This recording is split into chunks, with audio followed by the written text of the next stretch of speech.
Laura Whitman understood that she was no longer young in the moment she sat at David Miller's dining table during his 47th birthday dinner, her hands resting on the pale blue tablecloth she herself had ironed smooth that afternoon, a plate of lasagna in front of her that she had spent nearly 4 hours preparing. While at the head of the table, there was still one empty chair no one mentioned. The chair had not been forgotten. It was pulled out just far enough from the edge of the table, not close enough to look as if it were waiting for someone to sit there, but not pushed in enough to be treated like an extra chair either. Laura had noticed it the moment she walked into the dining room carrying the salad tray, but she did not ask. At 43, after a long marriage, a divorce that had not been loud but had worn her down, a 16-year-old daughter who looked at the world with eyes sharper than her age, a mortgage that had to be paid on time, and an aging mother who could call in the middle of the night because she felt dizzy, Laura had become very good at not asking the kinds of questions that changed the temperature of a room. David's house smelled of old wood, tomato sauce, white candles, and the faint scent of homes once tended by another woman for so long that her absence still lived in the fabric, in the handwritten recipe pinned to the refrigerator, in the way the glasses were stacked on one particular shelf. On the mantel, among a few family photographs,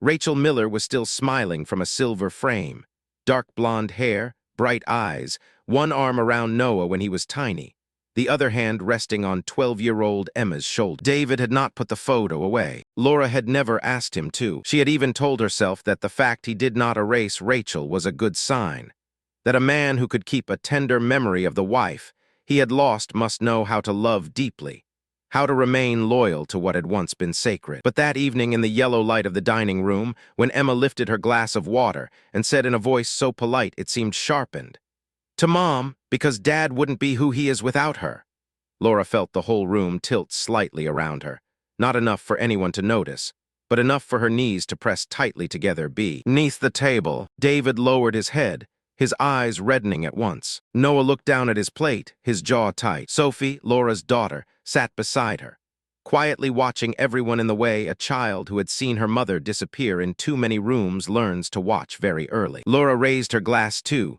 smiling, her lips curved just enough that no one could call her cold. She could not be angry at Rachel. Rachel had died 4 years earlier from ovarian cancer after 10 months of hospitals, chemotherapy, meals David cooked for the children and left cooling on the stove because he could not swallow, and one late December night when snow covered the roof and Rachel never woke again. Laura could not blame Emma for remembering her mother on her father's birthday. She could not blame Noah for lowering his head as if he looked up, he would see another woman sitting too close to the place that had once belonged to his mother. She could not blame David for being moved by the name of his late wife. But she also could not deny something far more brutal, that she had stood in David's kitchen since 3 in the afternoon, chopping onions, layering pasta, wiping down the counter, guiding Sophie as she sliced bread, trying to prepare the first dinner where both families sat together.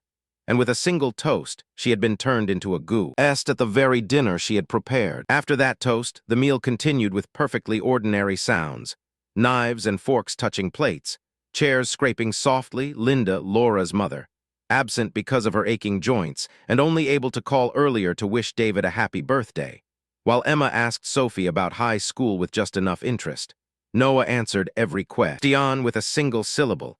David tried to talk about his school's basketball team, and Laura kept playing the role of a grown woman who understood that love at this age was not allowed to be jealous of the dead. She passed Emma more salad when the girl said it was good, refilled Noah's water when his glass was almost empty, laughed when David told a story about a student who had mistaken Benjamin Franklin for a president. No one saw her hand beneath the tablecloth, her thumb rubbing again and again along the edge of the silver ring she had bought herself after the divorce, a ring that did not stand for any love except the promise that she would not let herself disappear again. But promises to oneself are sometimes the hardest to keep when everyone around you is hurting in ways that seem more legitimate. At the end of the meal, when Laura stood to clear the plates, Noah pushed his nearly untouched lasagna forward. He did not look at her. He only said quietly, not loud enough for the whole table to hear, but loud enough for the words to go straight through her like a cold knife. "Mom used to make it better." Laura stood still for 1 second, two dirty plates in her hands. Sophie's head snapped up. Emma looked at Noah but did not correct him. David heard it too because his face tightened, but he only said, "Noah," in a tired voice, not as a boundary, only as a reminder that a boy should not make things awkward. Laura set the plates in the sink. Hot water steamed up toward her face. She wanted to say, "I'm not trying to make it like your mother did." She wanted to say, "I didn't come here to take that chair." She wanted to say, "I stood in this kitchen all afternoon and you have the right to hurt, but I also have the right not to be cut apart by someone else's memory." But she said nothing. She only turned on the tap, washed her hands, watched the soap foam slide down the drain, and realized that love after 40 did not begin on a blank page. It was like stepping into a book already half-written, where the old chapters were guarded by blood, tears, and guilt.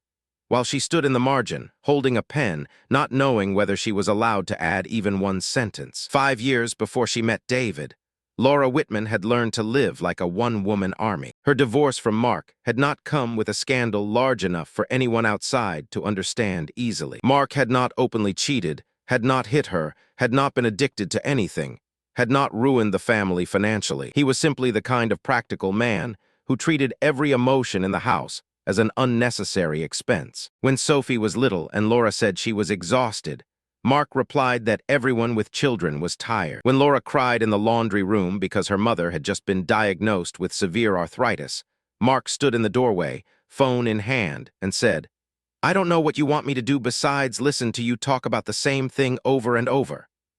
When she said their marriage made her lonely, he frowned as if she had presented him with an inaccurate bill. "I go to work, I pay the bills, I come home. If you still feel lonely, maybe the problem isn't me." Those sentences were not enough for outsiders to call cruelty, but they were enough to teach Laura that her needs should be packaged small, spoken quickly, and preferably handled on her own. After the divorce, the house in suburban Minneapolis became both peaceful and far too large. In the morning, she woke at 5:45, made coffee, checked email for the small architecture firm where she worked as office manager, woke Sophie, packed lunch, called to remind her mother to take her medication, answered a message from the roofer, drove Sophie to school, arrived at the office before 8:30, handled architect's schedule, client invoices, misprinted drawings, late suppliers, then came home, cooked dinner, checked Sophie's homework, called her mother again, fixed a leaking faucet with a YouTube video, changed the garage light bulb, shoveled snow, signed insurance forms, smiled at parent-teacher conferences, and when someone said, "You're so strong," she yawned. Lai smiled because she did not know what else to say. Strength slowly became a cage. Once people believed she could do everything, they stopped asking whether she wanted to do it alone. There were winter nights after Sophie was asleep and her mother had not called, when Laura stood in the kitchen drinking reheated coffee, watching snow fall outside the window, and longed to hear one very small question. "Are you tired?"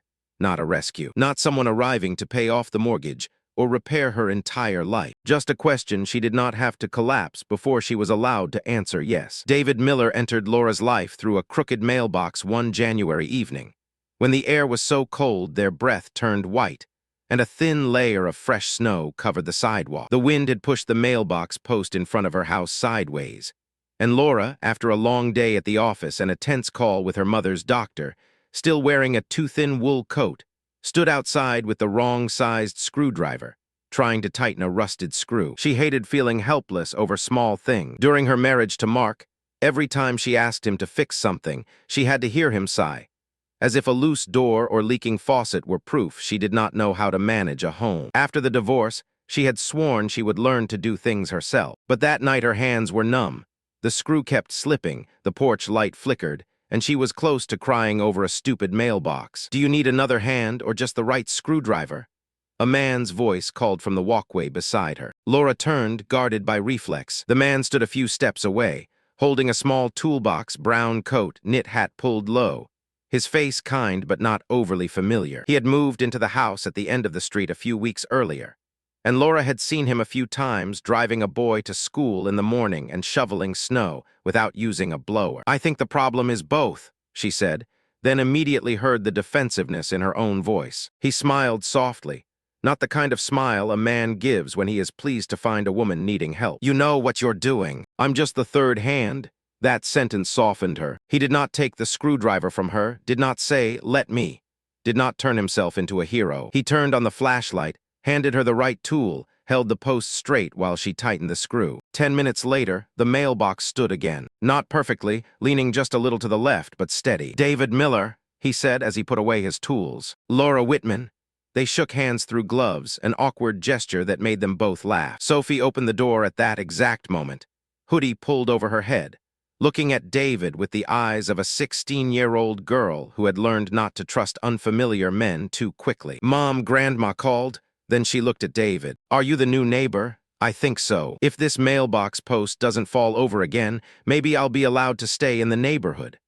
Sophie did not exactly laugh, but the corner of her mouth moved. "Do you have a wife?" Laura flushed. "Sophie?" David paused, not for long but long enough for the air to change. "She passed," he said. No further explanation, no use of grief as a calling card, just 2 words, followed by a silence large enough for both Laura and Sophie to understand that there was a room in his life that should not be opened out there in the snow. That night, after her mother had gone to sleep and Sophie had closed her bedroom door, Laura stood at the window looking at the mailbox, straighter now beneath the streetlight. And for the first time in a very long while, she thought about a man without feeling her body brace itself. Their first coffee did not feel like a movie. David texted 2 weeks later simply, "If you still owe me a cup of coffee for the mailbox service, I'm free Saturday morning. No pressure." Laura looked at the message on her phone while sitting in the hospital parking lot, waiting for her mother to finish a blood test. The first part of her immediately listed reasons not to go. Sophie had an English essay to review. Her mother might need to stop at the pharmacy. The garage was making a strange noise. Mark was supposed to pick Sophie up at 2 but might be late.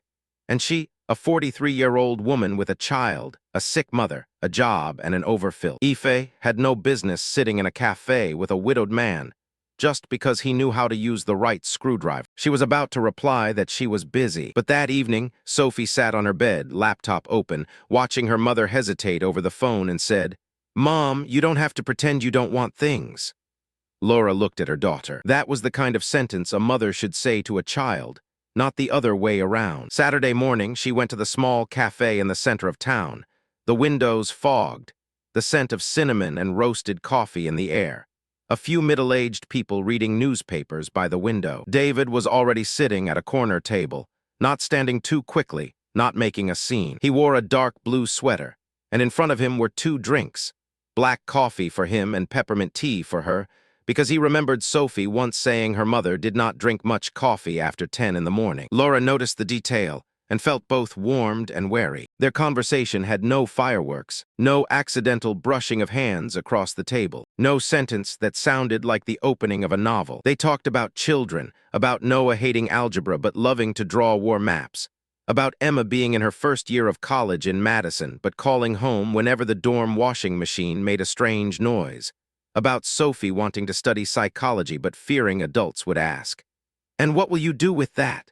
About mortgages or odontists, aging mothers, and days too exhausting to cook when cereal in a bowl became dinner. Laura felt both disappointed and relieved. An old part of her had believed that if love returned, it would have to make her heart race, would need music, would need the feeling of being pulled out of ordinary life. David did the opposite. He made her breathe more slowly. When he said, "At this age, everybody carries a few locked rooms," Laura watched the steam rise from her tea and answered, "Then the question is whether anyone is willing to say which doors shouldn't be opened too soon."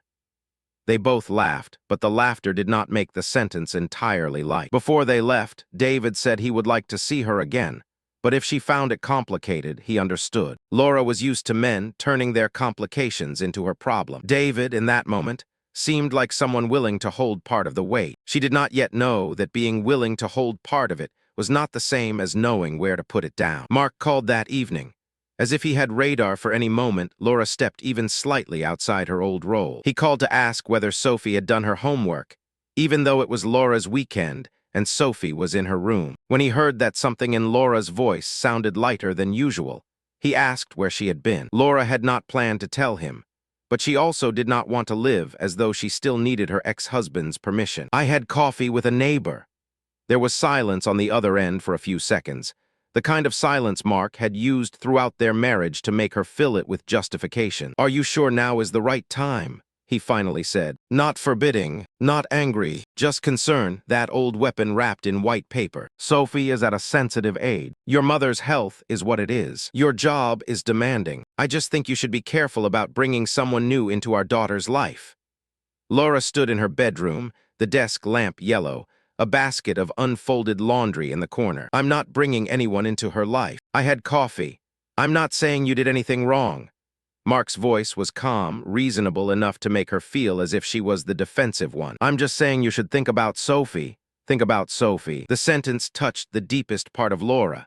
The part that believed every need of her own had to pass a motherhood trial before it was allowed to exist. After the call, she texted David to cancel their second meeting, using her mother's schedule as an excuse. He replied, I understand. I hope your mother is all right. No sulking, no pressure. His lack of pressure should have relieved her, but instead it made her feel as if she had closed a door no one had asked her to close. That night, Sophie stood at Laura's bedroom door, holding her laptop. Did Dad make you feel guilty again? Laura turned. You shouldn't eavesdrop. I was in the hallway. Our house isn't that big. Laura sat down on the bed, tired. Your father is just worried about you. Sophie looked at her with eyes too much like Laura's at 16, except Sophie refused to swallow the question. Maybe, but you're allowed to have something that isn't because of me. Laura wanted to say she knew, but if she truly knew, why had she canceled? 2 days later, she texted David again. If the coffee invitation is still valid, I can try again. He replied 10 minutes later. It hasn't expired. Laura and David's relationship grew slowly, through things younger people might not consider romantic, but that, at their age, felt almost daring. They went to the farmer's market on Saturday mornings, not holding hands yet, only walking beside each other among stalls of apples, honey, and bread, David asking which tomatoes he should buy if he wanted Noah to tolerate salad. Laura laughing because no 13-year-old boy would eat salad just because the tomatoes were ripe. They met at the hardware store, standing together in front of the hinged shelf for 15 minutes because Laura needed to fix a kitchen cabinet, and David needed to replace the handle on Noah's drawer. They sat on the bleachers of David's high school to watch a basketball game where Noah was keeping score, Laura holding a cup of hot chocolate while David leaned over to explain the rules even though she had not asked, then laughed at himself when he realized he was teaching after hours. They did not rush to kiss. Both their schedules were too crowded for cinematic scenes of being swept away. One evening they planned dinner together, and Laura's mother called because she had slipped lightly in the bathroom. Another time David made soup, and Noah came down with a fever, so he had to cancel. Mark changed the pickup schedule with Sophie at the last minute.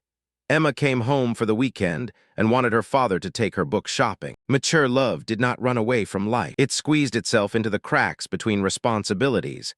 And that was what made Laura find it both beautiful and frightening. She was no longer a 25-year-old woman who could stay awake until 3 in the morning talking about love and go to work fueled by coffee and recklessness. David was no longer a man who could turn a weekend into an unplanned trip. They had children, bills, medication for her mother, school schedules, old people still alive and dead people still present. Their first kiss happened in David's car, after a grocery run where a paper bag tore open, oranges rolling all over the parking lot, both of them bending to pick them up in the cold wind and laughing until Laura had to lean against the car door. David drove her home, thin snow beginning to fall. In front of her house, he was quiet for a moment, then said, I want to kiss you, but I don't want to act like I'm 20 and think wanting something is enough.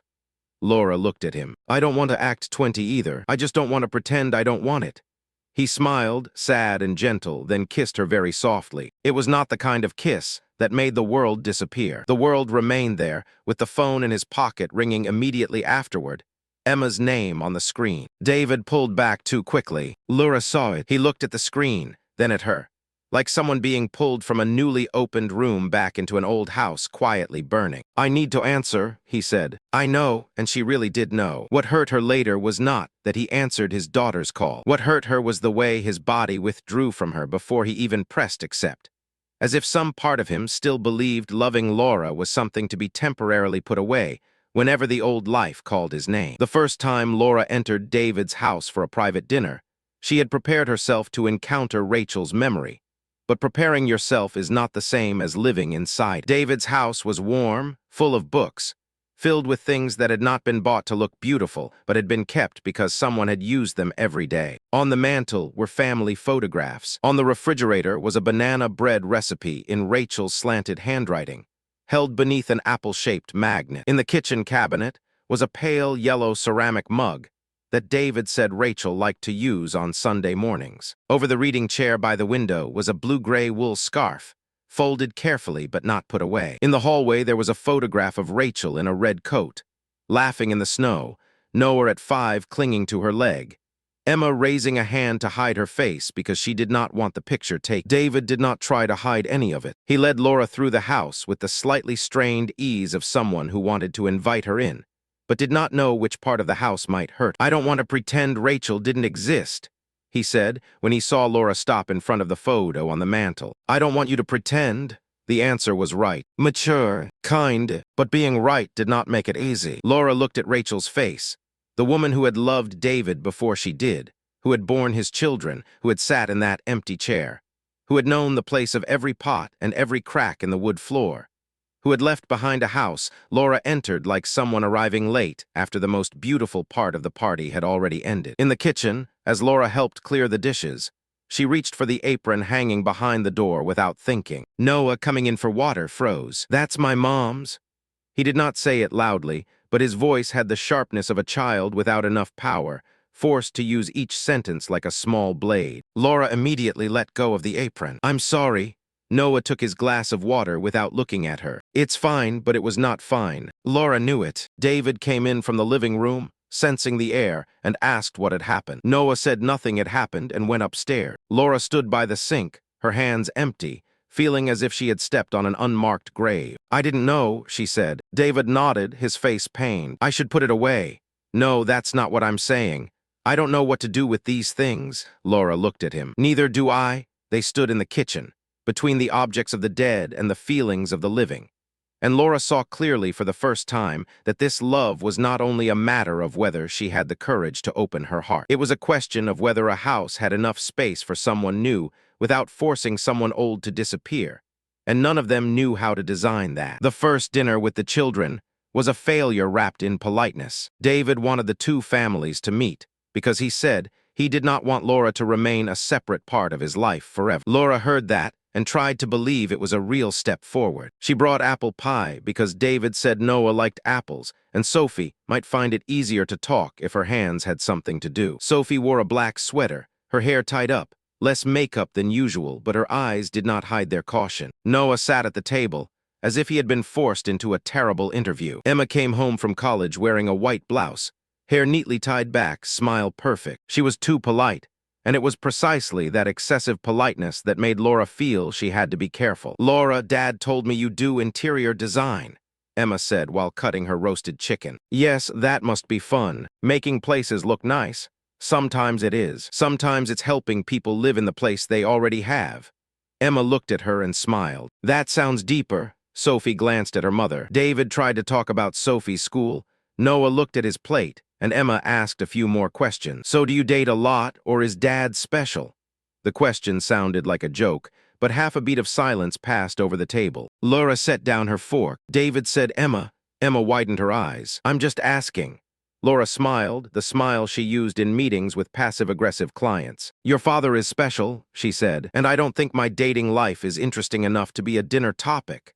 Emma nodded, as if she had won by forcing Laura to defend herself. After dessert, while David went into the kitchen to make coffee, Emma stood beside Laura at the island, holding a plate of apple pie. "I'm glad Dad has a friend," she said. The word friend was very light, very clean, but it lowered Laura into a place beneath everything David had said in private. Laura felt the response sitting on her tongue, that she was not only a friend, that David loved her, that adults had the right to love after loss. But she looked at Emma, this 19-year-old girl trying to stand straight in a house where the memory of her mother felt threatened by another woman's apple pie, and she swallowed the sentence. On the drive home, Sophie was silent for nearly 10 minutes. The car passed wet streets, streetlights brushing across the girl's face. "Mom," Sophie finally said, "do you actually like being there, or are you just trying to be chosen again?"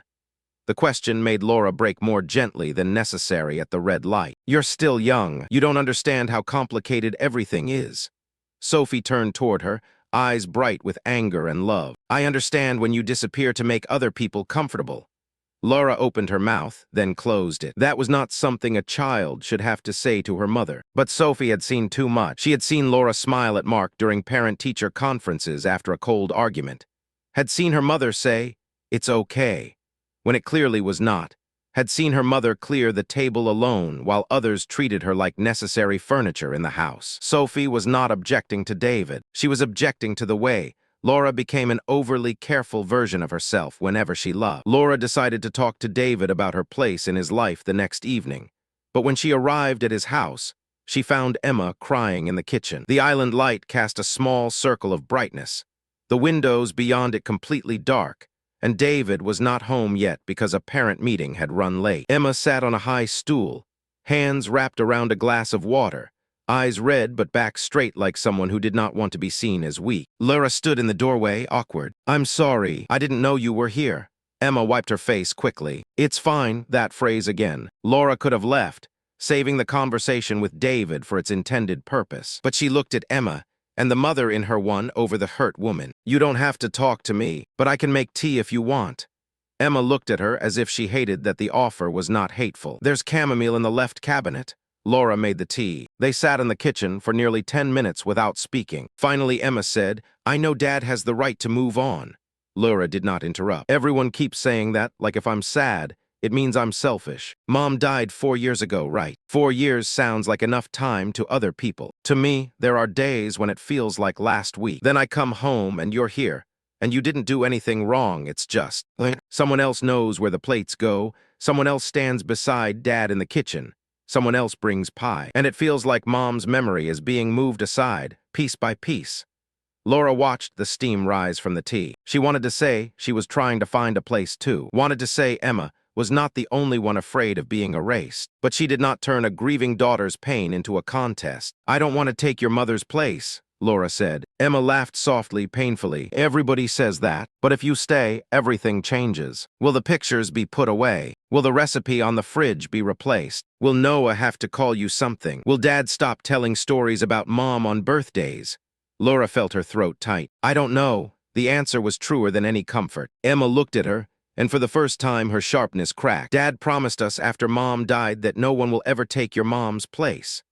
Laura immediately understood the danger in that promise. David may have said it one desperate night to 2 shattered children, trying to reassure them they would not lose anything else. But children hear adults literally when they are hurting. To Emma, that sentence did not only mean Rachel could not be replaced. It meant no woman could ever come close enough to alter the family's structure of mourning. David came home just then and heard part of it. Emma went upstairs. Laura stood in the kitchen with 2 cups of tea. David looked at her, tired and worried. "I'm sorry. She's having a hard week."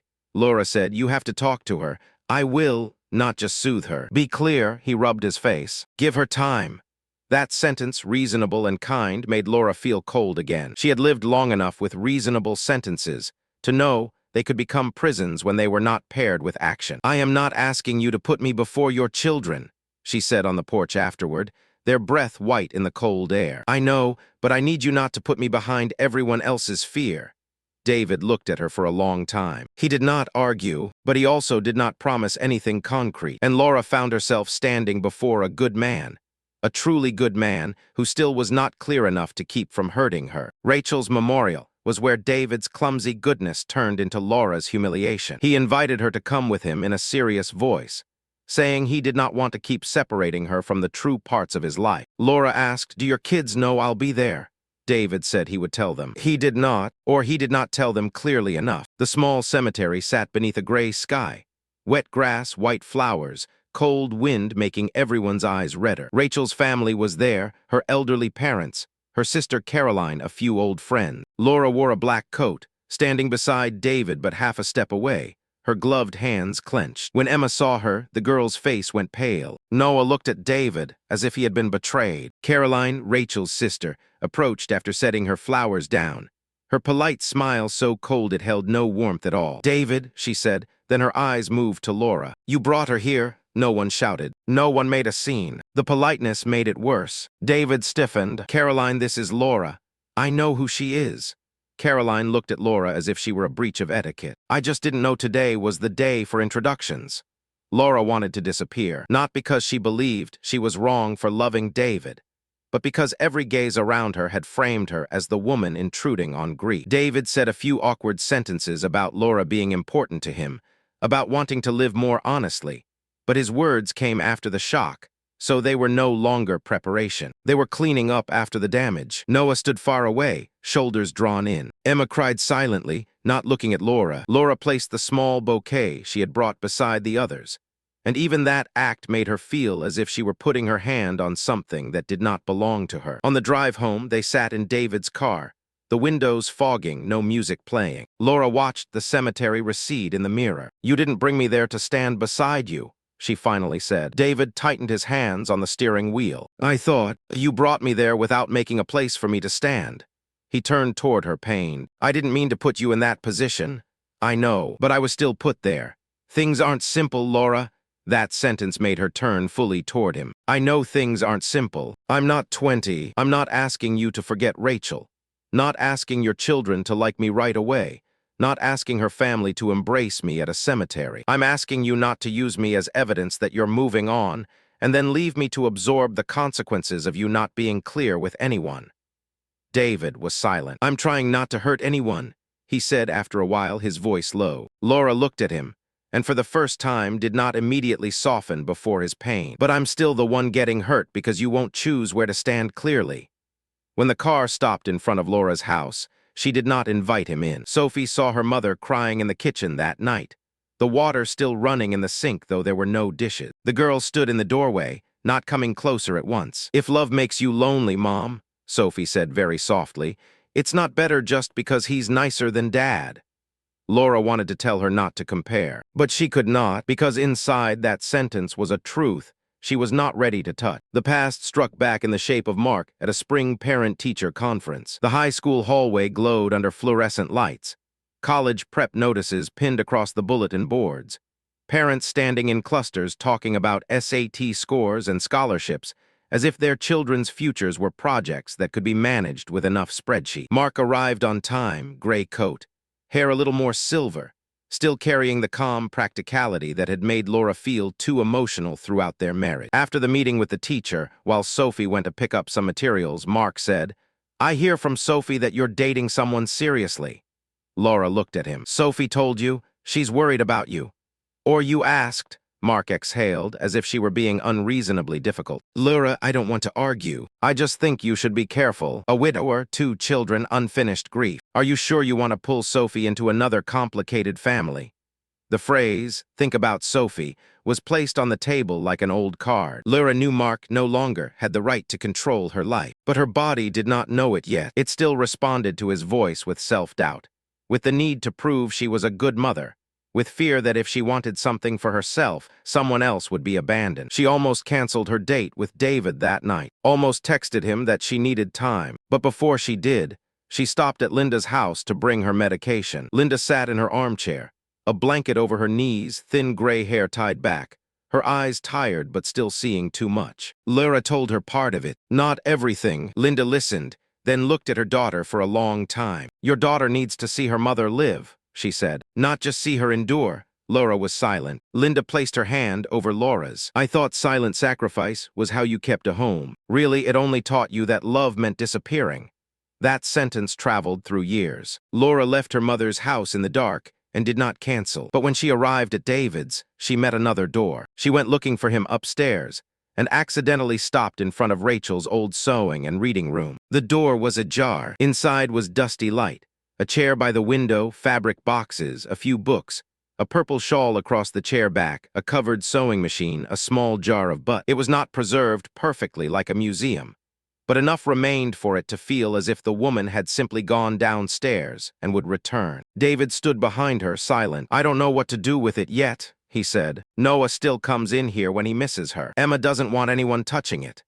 Laura looked into the room, feeling pity so deep it hurt and exhaustion so deep it chilled her. Do you want me to step into your life, she said slowly, or just stand outside this room and wait until everyone is ready?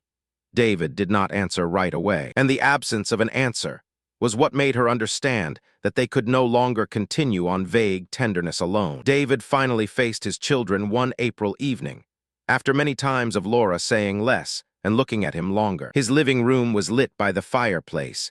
Emma home from college because he had asked her to come. Noah curled on the couch holding one of his mother's old pillows. David stood near the mantel, Rachel's photograph behind him like an unavoidable witness. Laura was not there. That mattered. This time, David did not place her in the room as a target for his children's pain. He told Emma and Noah that he loved Laura, that it did not take away his love for Rachel, that no one would replace their mother, but that he could not live the rest of his life like a husband who had died with his wife. Emma reacted as Laura had expected, but more fiercely than David had hoped. "So now we're supposed to watch you move on and clap," she said. "You don't have to clap, but I have to accept it. No, you're allowed to be angry, but you are not allowed to turn Laura into the guilty one because I'm still alive." Noah cried before speaking, which nearly broke David. "If she stays, will Mom's pictures be put away?" David sat down in front of his son. "No, your mother's pictures will not be put away because Laura exists. But this house also can't remain frozen in the year your mother died. That isn't good for your mother, for me, or for you." Emma gave a cold laugh. "You sound like therapy. Maybe because I finally went to enough therapy to stop letting you parent my grief." That silenced Emma, not because her anger was gone, but because for the first time David was not using softness to avoid the truth. She said, "If you choose her, don't expect me to pretend I'm okay." David looked at his daughter, hurting but not retreating. "I'm not choosing her instead of you. I'm choosing to be honest with all of us." The conversation did not fix anything immediately. Emma went upstairs and slammed her door. Noah did not speak to him until morning. But that night, David called Laura, not asking her to comfort him. He only said, "I talked to them. It was awful, but I didn't let you carry it for me." Laura sat at her kitchen table, her hands around a cold cup of tea. She did not feel entirely relieved, but for the first time, she heard in David's voice not a vague promise, but something that had actually been done. Laura also had to tell Sophie the truth, something she had avoided longer than she wanted to admit. She sat on the edge of her daughter's bed one evening, surrounded by college posters, psychology books, a soft desk lamp, and the scent of teenage vanilla lotion. Sophie had been working on an essay, but when her mother came in, she closed the laptop. "David talked to his kids," Laura said. Sophie nodded. "Are you happy?" "I don't know if happy is the right word." Sophie looked at her. "Are you going to move in there?" "No, not now." Sophie exhaled, not hiding her relief. Laura felt the sting but did not blame her. "Sophie, I need to say something. I love David, but I will not let that love make me disappear." Sophie was quiet. Laura looked down at her hands, fingers scratched from cleaning her mother's garage. "In my marriage to your father, I disappeared many times. Not because your father was the worst man in the world, because I thought loving someone, being a mother, being a wife meant not asking for things, not making things harder, not needing too much. I thought enduring meant being mature. I don't want you to learn that from me." Sophie sat very still. "I don't hate David," the girl said after a while. "I'm just scared you'll get hurt like that again." Laura nodded, her eyes stinging. "I'm scared too. I don't want you to choose me instead of yourself." That nearly broke Laura. "I don't want to choose love by leaving you behind either." Mother and daughter sat beside each other, not hugging at once because Sophie was not the kind of girl who rushed into her mother's arms whenever feelings became big. But after a while, Sophie leaned her head on Laura's shoulder. "I don't promise I'll call this a family," she said. Laura kissed her hair. "I'm not asking you to call it anything before you know what it is." In that moment, Laura understood something Mark never had and David was learning. Boundaries do not destroy love. They give love a shape real enough that people do not get swallowed. The second dinner happened at Laura's house, not David. That was her decision. If she was going to keep being present in this story, she would not always walk into Rachel's house like someone asking permission. Her house was not perfect. The dining table had a small burn mark from the time Sophie's homemade candle experiment failed. The chairs did not match because one had broken the year before, and Laura had bought another at a yard sale. Linda stopped by before dinner, bringing lemon cake, then stayed because Noah helped her reinstall the weather app on her phone. Sophie helped set the plates, not overly enthusiastic but not cold either. David arrived with Noah and Emma. The air was tight as a pulled wire, but this time Laura did not try to make it soft. She did not cook anything meaningful to Rachel, did not try to ask Noah too many questions, did not laugh at every sentence Emma offered. When Emma, looking around the living room, said, It's nice. Very.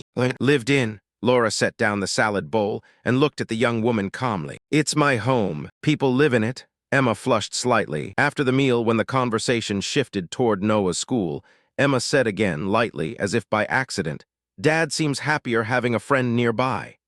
The table went silent. Laura felt the old reflex to laugh it away rise in her, like a dog trained over many years. But she set down her fork. Emma, she said, neither sharp nor pleading, you do not have to like me right away. You do not have to call me any role you're not ready for. But I am not going to pretend I am only your father's friend, so everyone can feel more comfortable. David looked at her. Sophie looked too. Emma opened her mouth, then closed it. There was no victory, no reconciliation, just a sentence placed where it belonged. After dinner, Noah stood awkwardly near the kitchen door, backpack in hand. Laura was wrapping leftover cake for Emma to take home when she noticed a small piece of paper on the table, the slanted handwriting of a child. The chicken was okay. Not Mom's, but okay. Laura read it and smiled very softly. The sentence was not entirely warm, but it was true. And at this age, truth was sometimes the warmest thing you could trust. The following autumn, David proposed a plan for living together. Not a proposal, not an invitation to move in immediately, but a conversation in the park while damp yellow leaves lay underfoot and the cold wind made them walk closer together. He said he wanted Laura in his life in a clearer way. He had started clearing Rachel's room with Noah, not removing everything, but moving some things into boxes for Emma to keep if she wanted. So the room could become a place where Noah studied while still keeping a small shelf for his mother. Emma remained distant, but no longer used the word friend. Noah still disliked change, but sometimes asked Laura how to make the okay chicken. David said he wanted them to live together someday, but he did not want to turn it into an invasion. Laura listened. A part of her had thought she would feel completely happy when a man finally spoke a clear plan. But joy did not arrive alone. It came with responsibility. Sophie still having a year and a half of high school left, Noah still needing stability, Emma still learning not to see Laura as proof that her father had forgotten her mother, Linda's health still unsteady, both their finances not simple, David's house carrying Rachel's shadow, Laura's house carrying the mark of Mark and the independence she had paid dearly to build. I don't need you to move me into your house to prove you love me, Laura said. David turned toward her. Then what do you need? A plan that doesn't require anyone to disappear. They walked a few more steps through the sound of wet leaves under their shoes. And that was the twist Laura had not expected when she was younger. Sometimes real love was not rushing to be together as fast as possible. Sometimes real love was slowing down, but not being vague. Slowing down with dates, conversations, family therapy, boundaries. With David not hiding her from his children, but also not forcing them to call her family. With Laura not demanding to sit in Rachel's chair, but also not sitting forever in the hallway. They decided not to live together yet. But this time, the choice to move slowly did not feel like the old waiting room. It had a name, a reason, a responsibility, a date to revisit. Laura went home that night not feeling rescued. She felt respected. The difference was small on paper, but in her body, it felt like opening a window after years of breathing in a closed room. A year after the failed birthday dinner, a winter morning in Laura's house held a hot cup of coffee on the counter and a refrigerator calendar full of colored handwriting. Sophie's exam schedule, Linda's doctor's appointment, the day Noah had a basketball game, David's family therapy session with the kids, Laura's dinner with Mia, a week. Indeed, David and Laura hoped to spend in Duluth if there was no snowstorm. There was no fairy tale. Emma still had days of cold politeness. Noah still called her Laura, and had never called her anything else. Sophie still kept her boundaries, sometimes liking David, sometimes irritated that her mother had to adjust her schedule. Linda liked David, but still said plainly that good men were not excused from being clear. Mark still occasionally used concern like an old hook, but it no longer sank as deep. David and Laura were not married, had not blended their families into a beautiful Christmas card photograph, did not have a complete story to tell outsiders. But David did not hide her. Laura did not erase herself. When Emma said something that hurt Laura, David did not leave her to handle it in the kitchen alone. When Mark made her doubt herself, Laura did not cancel plans just to prove she was a good mother. When Noah missed his mother, Laura did not turn Rachel's memory into an enemy. When Laura needed an answer, she asked, and if the answer was not enough, she no longer called her silence maturity. That morning, she was rearranging the kitchen shelf when she found the old mug Mark had bought her for an anniversary. He had forgotten until his assistant reminded him. It was white, the handle slightly chipped. The words, "Strong women don't complain," printed in faded gold. There had been a time when Laura drank coffee from that mug, as a reminder that not complaining was dignity. Now she looked at it and saw cruelty sold as encouragement. She put the mug in the donation box, not because she hated the past, but because she no longer needed to keep a symbol of a life that had taught her to drink every bitter thing alone. She placed 2 other mugs on the shelf, a blue one Sophie had given her, and an earthenware one David had bought at a craft market because he said it looked like something you'd choose for someone else and forget to choose for yourself. The 2 mugs were not perfectly side by side, just close enough. Her phone lit up as snow began to fall outside the window. David texted, "Noah's game ran late. I'll call when we're home."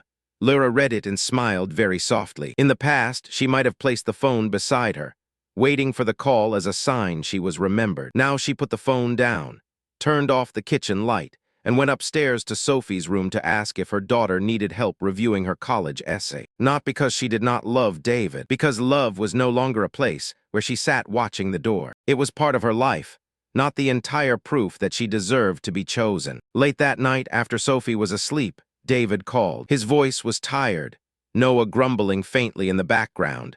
The sound of a car door closing, the sound of real life not edited to be romantic. He asked, "Are you tired?" Laura stood beside the bedroom window, looking at snow settling on the garage roof, the phone in her hand. That question, after all those years, still touched the softest place in her. She could have said no out of habit, but this time she said, "Yes." David was silent for 1 second, not correcting it, not explaining it, not turning it into something he had to immediately fix in order to feel useful. "I'm listening," he said. Laura closed her eyes. Not rescued, not rewarded, just heard, and perhaps at 43, after divorce, children, someone else's grief, schedules, fear, locked rooms, empty chairs, and dinners where no one won. That was the truest kind of love that could begin to exist. Laura had once thought love arriving late would feel like a reward for all the years she had been strong alone. But love after 40 did not reward anyone. It did not erase the mortgage, did not make children less afraid, did not make the dead leave their frames, did not turn old partners into people with no influence, did not return the years when she had stayed silent for too long. It only asked whether she had enough courage to love without losing herself. This time, her answer was no longer silent.